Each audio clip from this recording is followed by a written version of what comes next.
تو بات کہاں چل رہی تھی؟ ہم پھر دوبارہ جلدی سے آ جاتے ہیں. تو میں یہ عرض کر رہا تھا جی ہاں 5 چیزیں نا. تو میں یہ کہہ رہا تھا کہ دیکھو تاجر جب یہ کہتا ہے کہ دولت کو غنیمت سمجھو غربت سے پہلے, تو مطلب کیا ہے بھائی؟ پیسہ کرنسی ڈی ویلیو ہو رہی ہے, ڈالر لے لو, سونا لے لو, یا ابھی بزنس میں لگا دو, یہی مطلب ہوتا ہے نا. یا جتنا آج پیسہ ہے اس سے مزید پیسہ بنا لو. جو تاجر لوگ سمجھا رہے ہوتے ہیں کہ بھئی یہ سارا پیسہ اڑا نہیں دینا.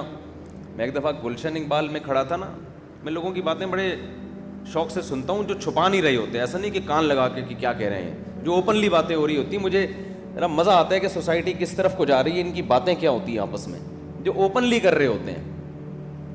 چھپ کے کسی کی بات سننا یہ بہت بڑا جرم ہے. 2 آدمی چھپ کے بات کر رہے ہوں اور آپ کان لگائیں, تو نبی صلی اللہ علیہ وسلم نے فرمایا ایسے شخص کے کان میں پگھلا ہوا سیسا ڈالا جائے گا قیامت کے دن. آپ جہاز میں بیٹھے ہیں, ٹرین میں بیٹھے ہیں, بس میں بیٹھے ہیں, وہ 2 بندے آپس میں بات کر رہے ہیں, آپ کیا کر رہے ہو؟ سن رہے ہو کہ یہ کیا باتیں کر رہے ہیں. بہت بڑا جرم ہے یہ. خیر, تو وہ گلشن اقبال میں نا ایک کاروباری بندہ بیٹھا ہوا باتیں کر رہا ہے, فون پہ نا اس کو سمجھا رہا ہے. فون پہ کہہ رہا ہے ابے میں نے تیرے کو کاروبار پہ بٹھایا ہے, ابے تو پروفٹ کھانا, انویسٹمنٹ کیوں کھا رہا ہے؟ اس کو سمجھا رہا ہے غصے میں. مجھے وہ اسٹائل بڑا اچھا لگ رہا تھا. ایک تو کراچی کا الگ ہی اسٹائل ہے نا, پھر وہ آگے سے کچھ بول رہا ہوگا ادھر کی تو آواز مجھے نہیں آ رہی, پھر یہ کہہ رہا ہے ابے میں تیرے کو سمجھا رہا ہوں بھائی تو کھا, میں نے منع تھوڑی کیا, کم وقت پروفٹ کھانا, یہ انویسٹمنٹ کیوں کھا رہا ہے تو؟ اس کو بار بار سمجھا رہا ہے کہ ابے تو انویسٹمنٹ ہی کھانا شروع کر دے گا تو کاروبار کا تو بیڑا غرق ہو جائے گا. جو سرمایہ لگایا ہے وہی ختم ہو گیا, تیرے کھا کے تو بچے گا کیا؟ تو نا کافی دیر سے ان دونوں میں یہ پھڈا ہو رہا تھا, تو مجھے لگا وہ کم وقت کیا کھا رہا ہے, جس کو پیسہ دیا ہے نا وہ پیسہ ہی کھانا شروع کر دیا اس نے, اور یہ سمجھا رہا ہے میں نے تجھے پیسہ اس لیے نہیں دیا کہ تو یہ پیسہ ہی کھا جا. تو دیکھو اس کی نظر میں پیسے کی قدر, دولت کی قدر کا مطلب کیا تھا؟ بھائی پروفٹ کھا, سرمایہ نہ کھا. اپنے لحاظ سے ٹھیک کہہ رہا ہے بھائی. مجھے ابے تبے نا اس کا اسٹائل پہ مجھے بڑا مزہ آ رہا تھا. ڈاکٹر جب کہتے ہیں کہ بھائی صحت کی قدر کرو بیماری سے پہلے, کیا مطلب؟ پرہیز شروع کر دو.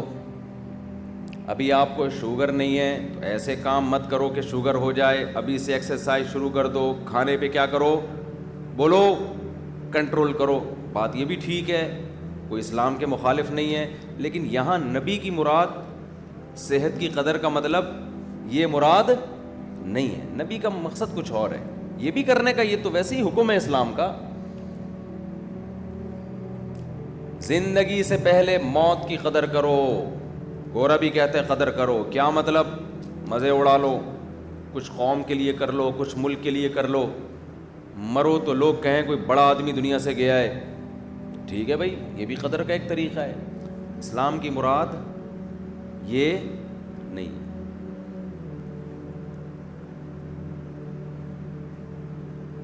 اسلام کا مقصد کیا ہے؟ یہ 5 نعمتیں اللہ نے تمہیں دی ہیں, آخرت کے لیے کھپا دو. اس سے پہلے کہ آخرت کے لیے کھپانے کے لیے تمہارے پاس یہ نعمتیں نہ ہوں.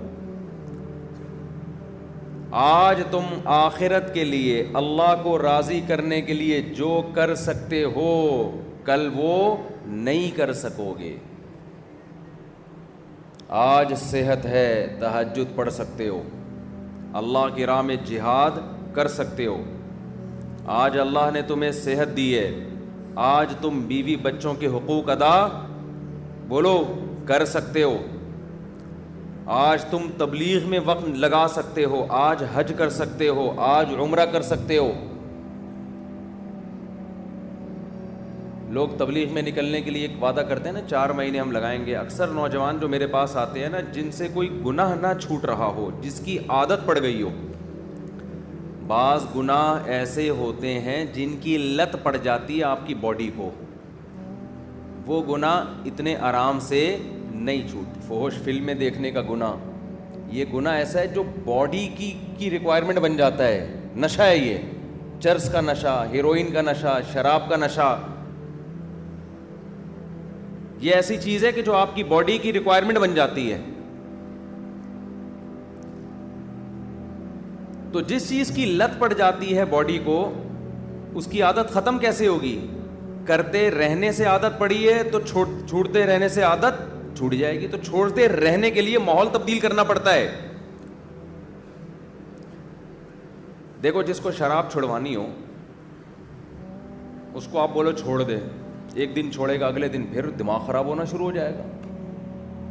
شرابیوں کو دیکھے گا وہ بھی پی رہا ہے، وہ بھی پی رہا ہے، ایک مصیبت میں آئے گا، یار کیا ہو گیا.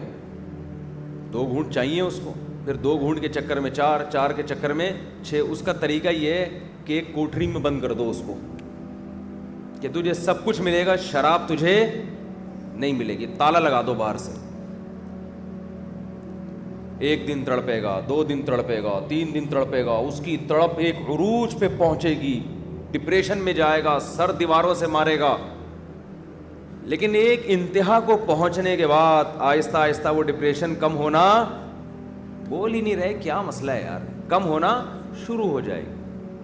اب باڈی نہ پینے کی عادت اس کو، اور ایک دن آئے گا ہوتے ہوتے ہوتے ہوتے ہوتے ہوتے بغیر شراب کے اس کی باڈی بالکل نارمل کنڈیشن میں آ جائے گی. اب اس کے دل میں طلب باقی نہیں رہے گی. باہر نکلے گا تو اب وہ نہیں ہوگا کہ نہیں پیا تو کیا ہے. ہاں خود ہی دماغ خراب ہو شرابیوں میں جا کے پینا شروع کر دے وہ ایک الگ بات ہے، لیکن وہ تکلیف نہیں ہوگی جو پہلے ہوا کرتی تھی. غلط تو نہیں کہہ رہا بھائی، بند کر دو اس کو. یہ جو عشق معاشقے کے کیسز ہوتے ہیں نا گھروں میں بچیوں کے، ماں باپ بتاتے ہیں ہماری بچی کسی چرسی پہ عاشق ہو گئی ہے، جو جوڑ کا رشتہ ہی نہیں ہے اور پاگل ہو گئی ہے، خودکشی کی دھمکیاں دے رہی ہے، میں یہ کر دوں گی، میں گھر سے بھاگ جاؤں گی، اور ڈر ہوتا ہے بھاگ جائے. بھائی کوئی ڈھنگ کا آدمی ہوتا نا تو ہم کہتے ہیں اماں ابا سے کہ بھائی بھاگنے کے بجائے خود ہی رکشے میں بٹھا کے لے جاؤ، اگر افورڈ نہیں کر سکتے بھائی دلہن بنا کے اس کے حوالے کر دو، عزت کے ساتھ رہ لے. اصل تو یہ حل ہے، جہاں وہ کہہ رہی ہے آپ اس کی شادی وہاں پر کر دیں، تو اسلام کا بھی حکم ہے. لیکن بعض دفعہ ایسی جگہ کہہ رہی ہوتی ہے جو اس کے جوڑ کا بالکل بھی نہیں ہوتا، اس سے ماں باپ کی عزت کا جنازہ نکلتا ہے. اس سے کسی کو کیا بتاؤ گے یہ میرا داماد ہے، لوگ کہیں گے یار یہ کیا چیز لے کر آئے ہو مارکیٹ میں. آپ باپ کی بھی عزت جائے گی، ماں کی بھی عزت جائے گی، خاندان پہ بٹا لگے گا نا. کوئی جوڑ ہی نہیں ہوتا، بس اس نے بیوقوف بنا دیا ہوتا ہے کم عمر بچیوں کو چکنی چپڑی باتوں سے. آسمان سے تارے توڑ کے لاؤں گا. شادی سے پہلے مرد کیا کہتا ہے گرل فرینڈ کو، میں آسمان سے تارے توڑ کے لاؤں گا. جب شادی ہو جاتی ہے تو پھر کہتی ہے تم تو تارے کا کہتے تھے. میں کوئی ناسا میں تھوڑی ہوں جو میں آسمان پہ جا کے، میرا خلائی مشن ہے جو آسمانوں پہ جا کے میں پھر ایک دم ریئلٹی پہ آ جاتا ہے وہ. تو ایسی صورت میں پھر ہونا یہ چاہیے کہ میں پھر لوگ ماں باپ سے کہتا ہوں اس سے موبائل لو اور گھر کے اندر اس کو بند کر دو. کوٹری میں نہیں، ہوا دھوپ روشنی سارے انتظامات ہوں. اور فیس بک کی آئی ڈی بھی، فیس بک پہ بھی پابندی لگا دو. آئی ڈی کے ذریعے رابطہ ہو رہا ہوتا ہے. بڑے اچھے واقعات ہیں الحمدللہ. چند مہینے بعد وہ عشق کیا ہو گیا، ختم، سیٹ، طبیعت سیٹ ہو گئی. کیونکہ بچیوں کی زندگی کو تباہی سے بچانے کے لیے یہ سختی پڑتی ہے. لبرل لوگ تو کہتے ہیں دیکھو مولوی صاحب ماں باپ کو سختی کا حکم دے رہے ہیں اپنی اولاد پہ سختی کرے. یہ لبرل لوگ بھی جو مذہب کے باغی ہوتے ہیں نا، عجیب ہی ہوتے ہیں. یہ گورنمنٹ کو تو اجازت دیتے ہیں کہ کوڑے بھی لگائے، پھندے پہ لٹکا بھی دے بندے کو مارنے کے لیے، پھانسی کے پھندے پہ، عمر قید کی سزائیں بھی دے 14 سال. ماں باپ کو اجازت نہیں دے رہے جو بالکل جو جن سے زیادہ اولاد کا کوئی خیر خواہ ہی نہیں ہوتا. تو ماں باپ کو اجازت نہیں دیتے کہ اولاد کے مستقبل کے لیے اس پر کسی بھی معاملے میں سختی کرے. اس کو ہیومن رائٹس اور ویمن رائٹس کے خلاف سمجھتے